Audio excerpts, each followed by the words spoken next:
வள்ளுவர் வாக்கு ஜோதிட நேயர்கள் அனைவருக்குமே அன்பான வணக்கம். நான் ரவினா. இன்றைய நேர்காணலில் நம்மோடு இணைந்திருக்கக்கூடிய சிறப்பு விருந்தினர் பாரம்பரிய திருவள்ளுவர் குலவம்சம் பிரசன்ன ஜோதிட ஞானி டாக்டர் சுப மாரிமுத்து அவர்கள் நம்மோடு இணைந்திருக்கிறார். அவரிடம் கேட்பதற்கு நிறைய விஷயங்கள் இருக்குது. வாங்க அவங்க கூட சேர்ந்து நிறைய விஷயங்களை கேட்டு தெரிஞ்சுக்கலாம். சார் வணக்கம். வணக்கங்கம்மா. ஐயா, ஒவ்வொரு நட்சத்திரத்துக்குமே நீங்கள் ரொம்ப அழகாக பலன் சொல்லிட்டு இருக்கீங்க. சரிங்கம்மா. அடுத்ததாக இருக்கக்கூடிய நட்சத்திரம் யார் அப்படின்னு பார்த்தீங்கன்னா ரோஹிணி நட்சத்திரம்.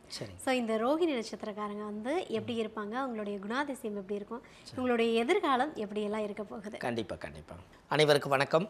பாரம்பரிய திருவள்ளுவர் குல வம்சம் பிரசன்ன ஜோதிடர் சுப மாரிமுத்து திருப்பூர்லேருந்து இந்த பதிவு உங்களுக்காக. ரோகிணி நட்சத்திரத்தை பற்றி கேட்டீங்க இல்லைங்களாங்கம்மா. ரோகிணி நட்சத்திரம் அசுபனி, பரணி, கிருத்திகை, ரோகிணி. இது 4வது நட்சத்திரங்க. அசுபதி நட்சத்திரத்திலேருந்து 4வது நட்சத்திரம் தான் ரோகிணி. இந்த ரோகிணி நட்சத்திரம் அந்த காலத்தில் முன்னோர்கள் எப்படியெல்லாம் வச்சுருக்காங்க பாருங்கள். ரோகிணி நட்சத்திரம் யாருடைய நட்சத்திரம் கேட்டிங்கன்னா, ரோகிணி நட்சத்திரம் பசுமாடு. அதாவது ரோகிணி நட்சத்திரம்னா பிறக்கும்போதே சந்திர திசையில் தான் பிறப்பாங்க. அதாவது அவங்களுடைய குணம் எப்படி இருக்குது அப்படின்னு கேட்டிங்கன்னா, இந்த ரோகிணி நட்சத்திரம் சந்திரன் உச்சமாக இருக்கிறனால அது ரிஷப ராசியில் தான் அவங்க பிறப்பாங்க. ரோகிணி நட்சத்திரத்தில் யாராவது பிறந்திருந்தாங்கன்னா ரிஷப ராசியில் பிறப்பாங்க. இந்த ரிஷபம் எப்படின்னு கேட்டிங்கன்னா, ரிஷபன்னா மாடு.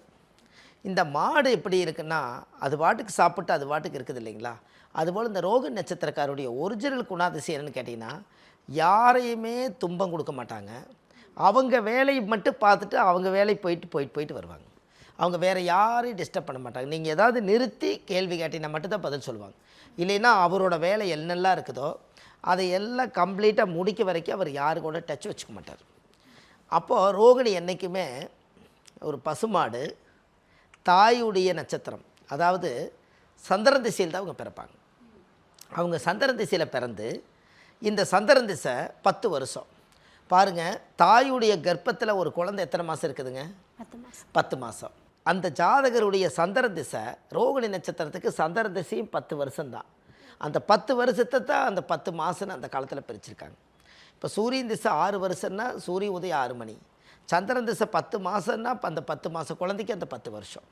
அப்போது இந்த சந்திரன் ரோகிணி என்ன பண்ணுவார் அப்படின்னா, அந்த காலத்தில் பார்த்திங்கன்னா ரோகிணி நட்சத்திரம் கண்ணன் பிறந்த நட்சத்திரம். கண்ணன் என்ன பண்ணுவார்னா வெண்ணெய் திருடுவார், இந்த மாதிரி சின்ன சின்ன வேலைகள்லாம் பண்ணுவார் இல்லைங்களா. இவங்களுக்கு எப்போவுமே ரிஷபராசிக்காரர்களுக்கு என்ன வேஷம் போட்டாலும் ஒத்துவார். ரிஷபராசிக்காருக்கு ரோகிணி நட்சத்திரத்தில் யாராவது பிறந்தால் அவருக்கு வேஷம் அவங்க வாழ்க்கையில் நாடகம் நடிக்கும் போதாக இருக்கட்டும், ஒரு சினி உலகமாக இருக்கட்டும், ஒரு சீரியலாக இருக்கட்டும், ஏதாவது ஒரு பள்ளிக்கூடத்தில் இருக்கட்டும், இந்த நாடகம் போட்டு பரிசு வாங்கிறதுல முதலிடத்தில் இருப்பாங்க. இன்றைக்கி பாருங்கள், ரோகிணி நட்சத்திரத்தில் பிறந்தால் நான் குருவாயூரில் போய் சோறு ஊட்டுங்கன்னு சொல்லியிருக்கேன். நிறைய பேர்த்துக்கு குருவாயூரில் போய் குழந்தை வரத சோறு ஊட்டுவாங்க. அது எதுக்கு சோறு ஊட்டுவாங்கன்னு யாராவது தெரியுங்களா? எல்லா கோயில்லையுமே சோறு ஊட்டலாம். ஆனால் ஏன் குருவாயூர் மட்டும் ஸ்பெஷலாக வச்சுக்கிறாங்கன்னு கேட்டிங்கன்னா, இந்த ரோகிணி நட்சத்திரத்தில் யாராவது ஒரு குழந்தை பிறந்தால் முதல் முறையாக வயிற்றுக்குள்ளே சோறு ஊட்டுறது எதுக்கு போகிறதுனா, அந்த வாயில் போய் சோறு ஊட்டுறதுக்கு முதல்ல சோறு ஊட்டினா உணவு குழாயில் முதல் சாப்பாடு உள்ளே போகும்போது ஜீரணம் நல்லபடியாக போகணுங்கிறதுக்காகத்தான் குருவாயூரப்பன் கோயிலில் போய் சோறு ஊட்டுவாங்க. அந்த ஏன் ஜீரண கோளாறு அந்த கோயிலில் சோறு ஊட்டினா வராதுன்னா, அந்த குழந்தைக்கு ஆயுசு வரைக்கும் ஜீரண கோளாறு வராதுக்கு எந்த சாட்சியாக நீங்கள் சோறு ஊட்டினீங்கன்னா, இந்த புல்லாங்குழல் எடுத்து நாதம் வாசிக்கும் போது இந்த புல்லாங்குழலில் எப்படி தடையில்லாமல் அந்த இசை பிரிஞ்சு அழகாக வெளியே பிரபஞ்சத்துக்கு போகுதோ, அதே போல் உணவு குழாயிலிருந்து அந்த குழந்தைக்கு ஆசன வாயு வரைக்கும் ஜீரண கோளாறு வரக்கூடாதுங்கிறதுக்காகத்தான் குருவாயூரில் போய் குழந்தைக்கு சோறு ஊட்டுறாங்க. இத்தனை நாளாக நம்மளுக்கு அது தெரியாமலே போனதுக்கு அதுதான் காரணம். அதனால தான் அந்த குருவாயூரில் போய் சாப்பாடு ஊட்டுறது. அப்போ ஜீரண கோளாறு ரோகிணி நட்சத்திரக்காருக்கு வருதுனாலே குருவாயூர் கோயில் போயிட்டு வந்தால் சரியாயிரு. அதனால தான் குருவாயூர் தண்ணி லெவல் தவழ்கின்றவன் அப்படின்னு அந்த பாட்டு வந்ததுக்கு காரணம். சும்மா முன்னோர்கள் சொல்லி வைக்கலைங்க. அப்போ ஜீரண கோளாறு யாராவதுக்கு ஒருத்தர் வரக்கூடாதுங்கிறதுக்காக குழந்தையிலேயே அந்த அதோடைய இனம் தானே, கண்ணன் குழந்தை, நம்மளும் குழந்தை, இந்த குழந்தையை நீ பார்த்துக்கோ அப்படிங்கிறக்காக இந்த முதல் சாப்பாடு ஊட்டும் போது விக்கிக்குங்களாம். குழந்தைகளுக்கு ஏமாந்து இவ்வளோ சோறு ஊட்டுறாங்க, அந்த குழந்தை விக்கிச்சுன்னா அந்த குழந்தைக்கு விக்கிச்சுன்னு எப்படி சொல்லும்?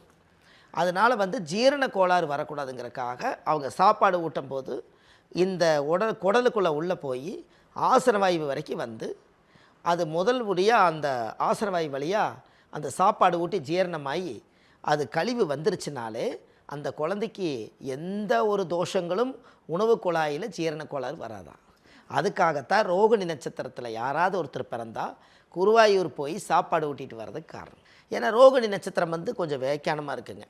ரோகிணி நட்சத்திரம் வந்து பேங்க்கு அப்படின்னு என்ன தெரியுங்களா, அவ்வளவு சுலபமாக அவங்க ஆடம்பர செலவு பண்ண மாட்டாங்க. அப்படின்னா பேங்க்குன்னு என்னங்க, எல்லாத்தையும் வாங்கி வைக்கிறதோடு சரி, கொடுக்க போகிறது இல்லைங்க. அப்படின்னா அவங்கக்கிட்ட அவ்வளவு சீக்கிரம் பணத்தை சேகரித்து வச்சா அவங்ககிட்டருந்து அவ்வளவு சுலபமாக நீங்கள் வாங்க முடியாது.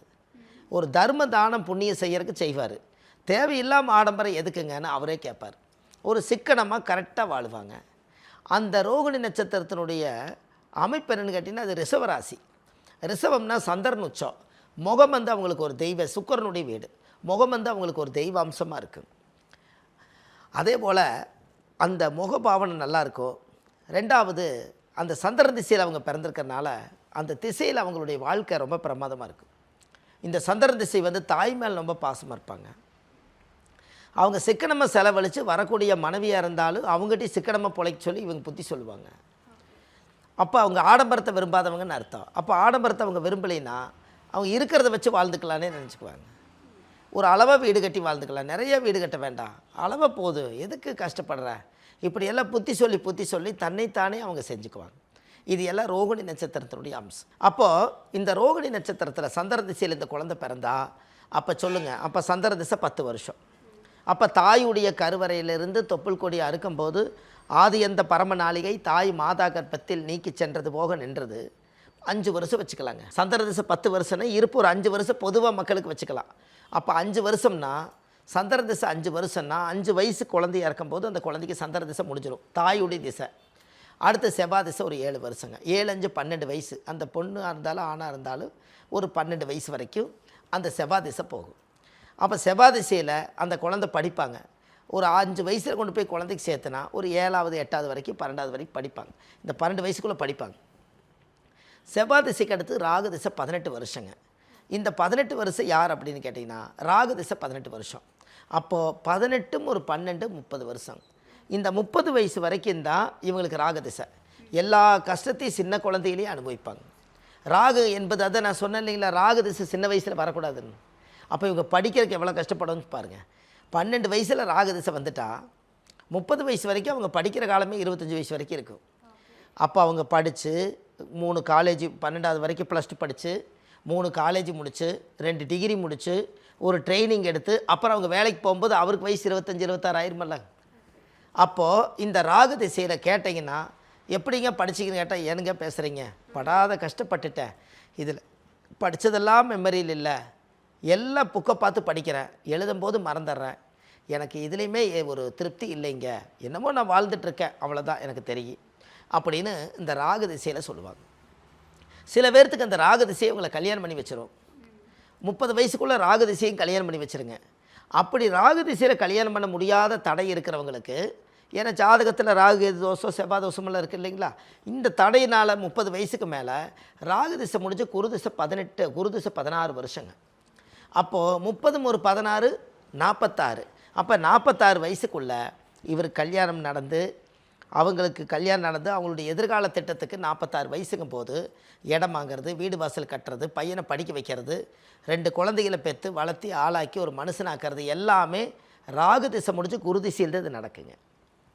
அப்போ பாருங்கள், ரோகிணி நட்சத்திரத்தில் சந்திர திசையில் பிறந்து செவ்வாய் முடிஞ்சு ராகு முடிஞ்சு குருவில் தான் அவங்களுடைய எதிர்கால திட்டமே இருக்குது.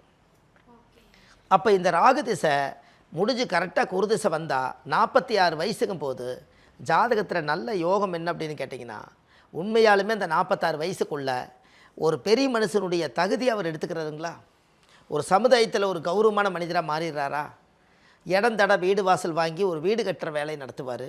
இந்த 46 வயசுக்குள்ளே அவங்களுக்கு சொத்து அமைய, ஏன்னா பிறக்கும் போதே சந்திரன் திசை. எப்போவுமே இந்த சந்திரன் திசையில் ஒருத்தர் பிறந்தாலே இவங்க பிறந்து வளர்ந்து தலையெடுத்து ஒரு சொத்து நல்லா வருது, கைகூடி வரும். அப்போது அப்போ 20 ஒரு 18, அப்போ 46 வயசு வரைக்கும் குரு திசை, நீங்கள் ராகு திசை முடிஞ்சு குரு திசை வந்தீங்க இல்லையா. இப்போ சனி திசை 19 வருஷங்க. அப்போ 46 ஒரு 19 வந்துருச்சு இல்லைங்களா. அப்போது 20ன்னு கணக்கு போட்டாலும் கூட 46 ஒரு 20 66. அப்போ 65 வயசுங்கும் போது இவருக்கு ஜாதகத்தில் உண்மையாலுமே குரு திசை முடிஞ்சு சனி திசையில் தான் அவர் ரிட்டையர்ட் ஆகிறாரு. என்னங்கம்மா, சனி திசையில் தான் அவர் ரிட்டையர்ட் ஆகிறாரு. அப்போ ஜாதகத்தில் வந்து பிறக்கும்போது ரோகிணி நட்சத்திரத்தில் பிறந்து சந்திரன் திசை முடிஞ்சு செவ்வாய் திசை முடிஞ்சு ராகு திசை முடிஞ்சு குரு திசை முடிஞ்சு சனி திசை அவருக்கு 5ஆம் திசையிலேயே 60 வயசுக்கு மேலே வந்துட்டார். அப்போ அவர் ரிட்டையர்ட் ஆகிற காலம் வரும்போது அப்போ பாருங்கள், பிறகு சனி பாம்பு ரெண்டும் பிற்பலனை கொடுப்பார்கள். முன்னால் ராகு வந்தது, பின்னால் சனி வந்துருச்சுங்களா? இதை மறந்துடக்கூடாது இல்லைங்க நம்ம. பிறகு சனி பாம்பு ரெண்டு பிற்பலன். அப்போ ராகு திசை முன்னாடி வந்து கஷ்டப்பட்டார். பிறகு சனி பாம்பு ரெண்டு பிற்பலனை கொடுப்பார்கள்னா சனி வந்ததுக்கப்புறம் 60 வயசுக்கு மேலே அவர் கடமை முடிஞ்சதல்ல. என்னங்கம்மா, 60 வயசில் அவருக்கு ஜம்முன்னு ஆனந்தமாக பரவாயில்ல, 2 குழந்தை பெற்றாலும் எனக்கு 60ன்னா அவங்களுக்கு 30 கல்யாணம் பண்ணி வச்சுட்டேன், பசங்களுக்கு அவங்கவுங்களுக்கு ஒரு படிக்க வச்சு வேலை வாங்கி கொடுத்துட்டேன், எனக்கு 60 வயசு ஆயிடுச்சு, நான் ரிட்டையர்ட் ஆகிட்டேன். இந்த ஃபாலோ கரெக்டாக பண்ணிட்டாங்கன்னா எதிர்காலத்தில் வந்து 60 வயசுக்கு மேலேயாவது உடல் சந்தோஷம் இல்லைனாலும் மன சந்தோஷம் இருக்கும் இல்லைங்களா? என்னங்கம்மா, கண்டிப்பாக கடமையை நிறைவேற்றுறப்போ ஒரு சந்தோஷம். கடமையை நிறைவேற்றி தாய் தந்தைக்கு பாத பூஜை பண்ணி என்னோட பெத்த மக்களுக்கு நான் மனசார ஆசீர்வாதம் பண்ணி அதுக்கு எங்கேயோ போய் நல்லா இருக்கட்டுன்னு சொல்லி தாய் தந்தைகளுக்கு 60 வயசில் வந்து அப்பாவுக்கு உண்மையான ரிட்டையர்டு கிடச்சிட்டாலே இந்த பிறவி பையன் நல்ல பையன் தானே. கண்டிப்பாக கண்டிப்பாக. என்னங்கம்மா, எல்லாரும் கஷ்டப்பட்டு ஓடுறாங்க. ஒரு எத்தனை பேர் வாகனத்தில் வேகமாக போகிறாங்க, சிக்னலில் நிற்கிறாங்க இல்லைங்களா? அவங்ககிட்ட ஏமாந்து இவ்வளோ நேரமாக வேகமாக ஓடிக்கிட்டே இருக்கிறீங்களே, எதுக்கு ஓடிட்டு இருக்கிறீன்னு அவங்ககிட்ட கேட்டு பாருங்களேன். குடும்பத்துக்காக என் பிள்ளை காப்பாற்றணும், என் பையனை காப்பாற்றணும் சாமி. இப்போ ஒரு வேலையை அப்படியே போட்டு வந்திருக்கிறேன், அங்கே என்ன நடக்குதோ ஏது நடக்குதோ தெரியல, நான் வேகமாக போய்த்தான் அந்த வேலையை போய் எடுத்து நிறுத்தி அதில் 2 பணம் சம்பாரித்து என் குழந்தைகளை காப்பாற்றி என் கடமை முடிக்க வரைக்கும் நான் ஓடித்தானே ஆகணும். இதைத்தான் சொல்லுவார். அவர்கிட்ட என்னைக்கு வந்து நீங்கள் ஓய்வு எடுப்பீங்கன்னு கேட்டு பாருங்கள், அது தெரியலேன்னு சொல்லுவார். கரெக்டுங்களா? நீங்கள் எப்போங்க சார் ஓய்வு எடுப்பீங்க? ஓடிட்டே இருக்கிறீங்க, எனக்கு தெரிஞ்சு ஓடுறீங்க, வண்டி எடுக்கிறீங்க, அதை செய்கிறீங்க இதை செய்கிறீங்க, ஓடுறீங்க, எங்கே எப்போ முடிப்பீன்னு கேட்டால் தெரியாது.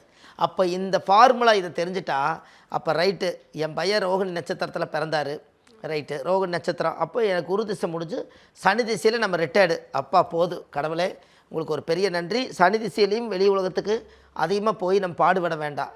இந்த இருப்பதை வைத்து சிறப்புடன் வாழ கற்றுக்கலாம். இருப்பதை வைத்து சிறப்புடன் வாழ கற்றுக்கலாம். நீங்கள் நல்லா யோசிச்சு பாருங்கள். காலையில் ஒரு டிஃபன் சாப்பிட்றான், ஒரு 100 ரூபாய் சாப்பிட்றாங்க. மத்தியானம் ஒரு நல்ல சாப்பாடு சாப்பிட்றான், ஒரு 100 ரூபா வருதுன்னு வச்சுக்கோங்க. நைட்டுக்கு ஒரு டிஃபன் சாப்பிட்ற 300 ரூபாய் ஆச்சு. எக்ஸ்ட்ரா ஒரு 200 ரூபா உங்கள் செலவுக்கு எல்லாத்துக்கு கணக்கு போட்டால் ஒரு 500 ரூபாய் ஆச்சு இல்லைங்களா?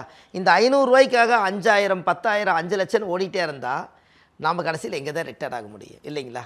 அப்போ இதுக்கு எல்லாமே காரணம் இந்த ரோகிணி நட்சத்திரத்தில் பிறந்திருக்கனால நம்ம முழுமையாக வாழ்ந்து பலனடைஞ்சு சந்தோஷம் நிம்மதியாக வாழ்கிறதுக்கு இந்த ரோகிணி நட்சத்திரம் காரணம்ங்க.